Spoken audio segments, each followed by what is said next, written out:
আমি আছি ইসলাম ব্যাংকের সামনে।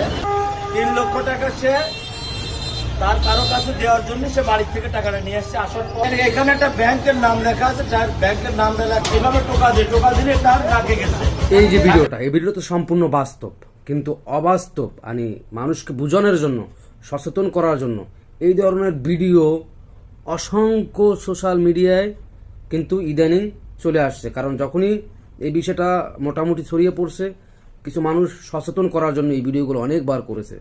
তো বর্তমান জমানায় এত সচেতন করার পরও, এত সচেতন হওয়ার পরও মানুষ কেন একই ভুল করে যাচ্ছে?